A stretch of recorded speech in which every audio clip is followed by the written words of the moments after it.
안녕하세요, 여러분. 오늘은 수세기와 세막기 학습에 관한 내용을 준비했습니다. 네, 이 워크북은 제가 처음에 보고 정말 놀랍다고 생각했어요. 독일 초등학교 1학년 때 중요시하는 부분이 그대로 녹아 있거든요. 어떤 부분들인지 지금부터 디테일하게 한번 살펴보겠습니다. 자, 먼저 이 페이지를 보실게요. 여기 보시면 위쪽에 블록과 아래쪽에 집 모양 덧셈을 연결해야 해요. 블록이라는 이미지와 집 모양의 덧셈식을 연결하는 작업이 이루어지죠. 이렇게 예시로 나와 있는 것이 이렇게 파란색 블록 4개와 빨간색 블록 3개를 보고 4 더하기 3, 7이라는 값을 찾아야 합니다. 근데 7이 여러 개가 있어요. 4 더하기 3도 있지만 2 더하기 5도 있고 6 더하기 1도 있죠. 네. 그래서 어른이 보기에도 언뜻 봐서 이렇게 값이 딱 잘 나오지 않아요. 네, 그렇기 때문에 이 부분이 아이들이 굉장히 집중해서 찾아야지 하는 부분이에요. 그래서 시간이 생각보다 많이 걸리거든요. 이렇게 잘 보시면 이렇게 방금 전에 말씀드린 것처럼 같은 7이지만 2 더하기 5, 4 더하기 3, 6 더하기 1이라는 걸 보면서 실제 블록과 연결을 해가면서 7이 2 더하기 5만 7이 아니구나. 4 더하기 3도 7이 될 수 있고 6 더하기 1도 7이 될 수 있구나 라는 수의 분해와 합성의 관점에서 이 페이지를 이해할 수 있습니다.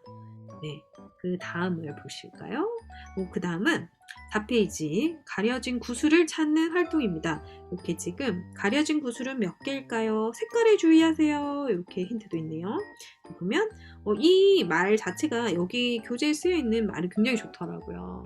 그래서 이 부분을 그대로 읽어주셔도 좋을 것 같아요. 8개 중에 4개의 구슬만 보입니다. 8개가 되려면 몇 개가 부족하죠? 그래서 같은 색깔로 8개가 되기 위해서는 파란색 구슬 4개가 필요합니다. 이렇게 짝을 찾는 거예요. 이런 활동들을 실제로 집에서 하려면 엄청 힘들잖아요. 준비할 것도 많고. 근데 이 부분은 2학년 때 처음 나오는 그 어떤 수 찾는 것에 기초가 되는 부분이에요. 같은 수지만 바로 앞에서 했던 것처럼 다르게 가려진 구수를 보면서 역시나 수의 분해와 합성을 이해할 수 있습니다. 또 팔이 하나 더 있죠? 여기도 팔이 있지만 여기도 팔이 있죠.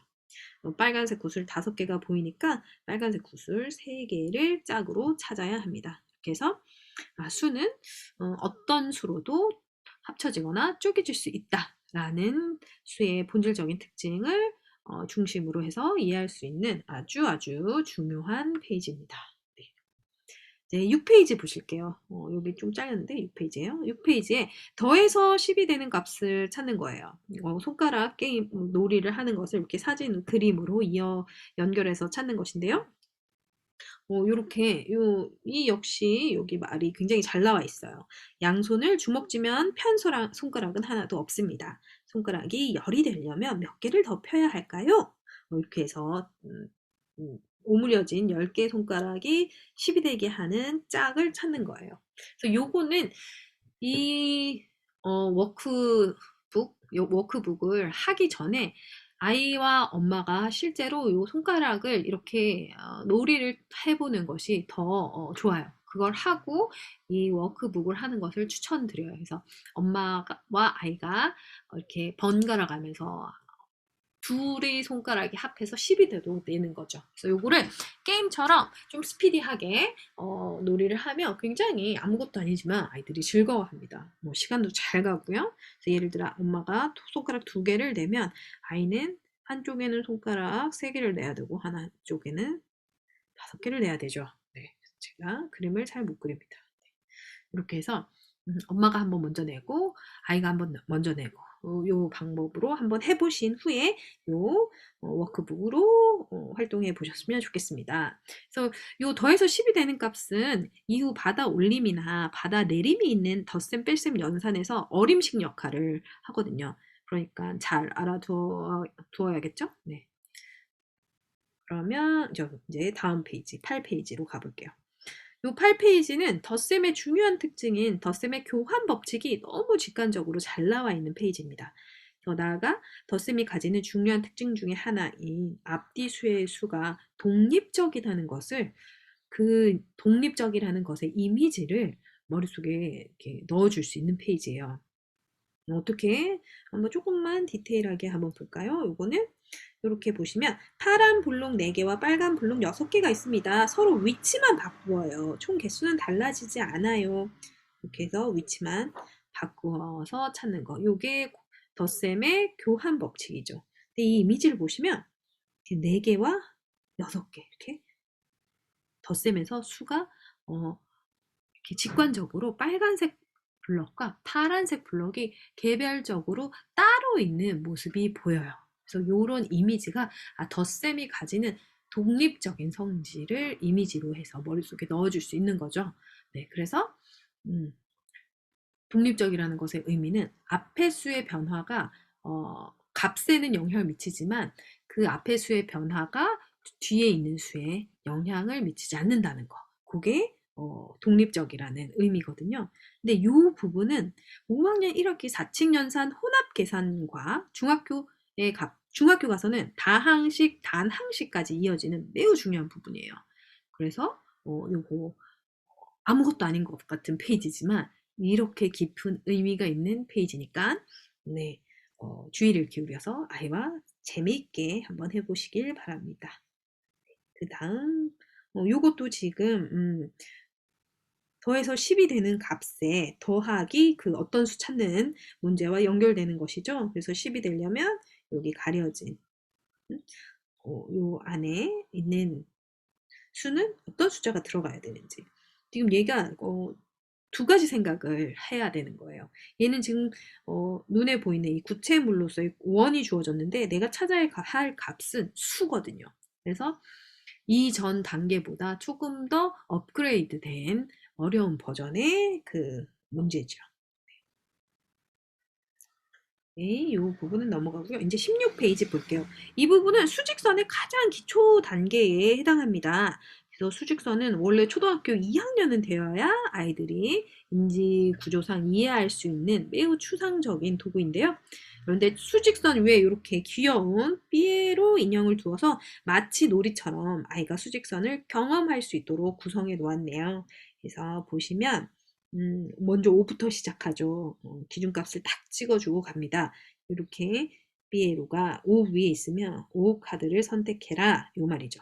그러면 얘는 몇일까? 그래서 5보다 왼쪽으로 한 칸 더 간, 즉 수직선 상에서 5보다 1 작은 4를 찾아야 하는데요.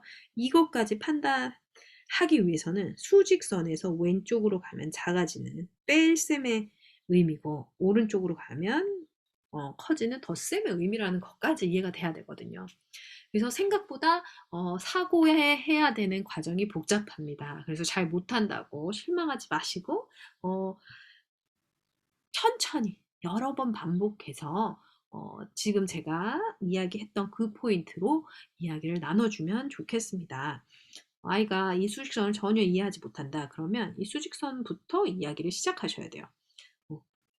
몇부터 시작하는지 여기가 5고 여기가 10인데 그러면 요 한 칸은 어떤 의미를 가지는지 그래서 그리고 왼쪽으로 한 칸 가는 거는 어떤 의미고 오른쪽으로 한 칸 가는 것은 어떤 의미인지 이 부분을 이야기를 먼저 나눠주시고 활동을 해보시면 되겠습니다.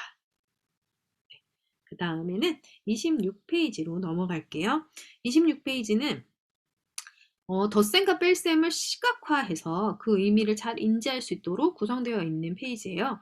수식 전에 반드시 이러한 이미지로 경험을 해야 올바른 덧셈과 뺄셈에 대한 이해가 가능하다는 거 꼭 기억해 주세요. 항상 제가 말씀드리죠.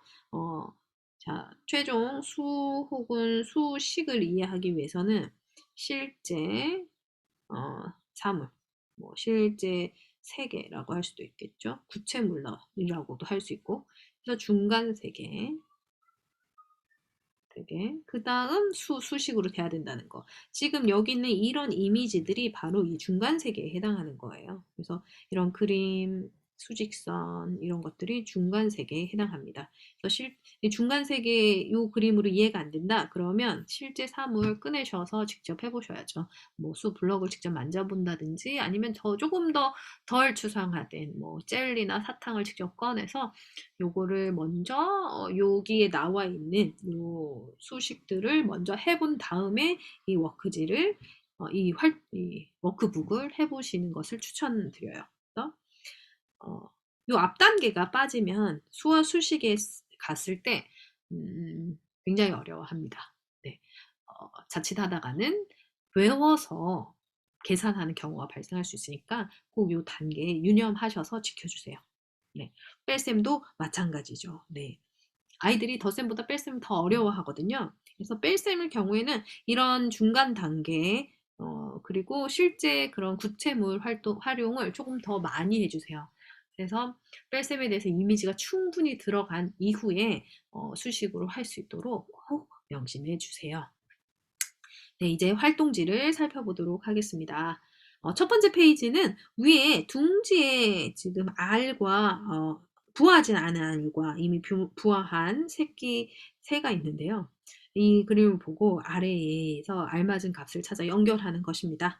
네, 주의할 것은 알의 숫자, 지금 나와 있는 이 알의 숫자는 부화하지 않은 알의 수가 아니라 원래 있던 총 알의 개수라는 사실이에요. 그래서 생각보다 생각을 많이 요하는 문제죠. 그래서 이 4개가 원래 이 부화한 알까지 새끼까지 포함해서 4개에 그 중에 1개가 부화했다. 약간 뺄셈의 개념도 들어가 있고 그리고 어떤 의 개념도 들어가 있습니다. 그래서 사고의 단계가 많죠. 그래서 한 문제 하나하나 풀면서 아이가 생각을 천천히 순차적으로 해볼 수 있도록 기다려주세요. 네, 어렵습니다. 어려울 수 있는 문제예요. 그 다음에는 아까 전에 제가 그 워크북 하면서 수의 분해와 합성 한 번 더 쓸까요? 수의 중요한 거니까 수의 분해와 합성이라는 부분 강조해서 말씀드렸는데요. 거기서 이제 그 가려진 구술의 개수를 찾는 거를 설명을 좀 드렸잖아요. 그 부분이 어려울 수 있어요. 특히 저희와 친구들한테는. 그 부분을 어려워하는 친구들이라면 요 활동지 먼저 한 후에 그 워크북으로 진행해 보시면 좋을 것 같아요. 그래서 지금 여기서는 지금 이렇게 색깔이라는 힌트가 들어가 있잖아요. 그래서 이 색깔을 힌트로 아이와 정답을 맞추면서 이야기를 나누는 거죠. 그래서 여기는 모두 8개가 있어야 되는데 여기 지금 4개만 보이네. 그러면 요 숫자 8 뒤에 숨겨진 구슬은 몇 개가 있을까? 4개. 지금 색깔별로만 찾아가도 알 수 있거든요. 그래서 우린 지금 아이가 이거를 아나 모르나 테스트하는 단계가 아니라 이 수의 분해와 합성이라는 특징을 아이에게 잘 가르쳐주는 과정에 있잖아요. 그래서 잘 모른다고 화내지 마시고 분통 터져 하지 마시고 이렇게 차근히 아이에게 알려주시면 됩니다. 네, 그러면 여기까지. 네, 이번 한 주도 멀리 독일에서 응원하도록 하겠습니다. 감사합니다.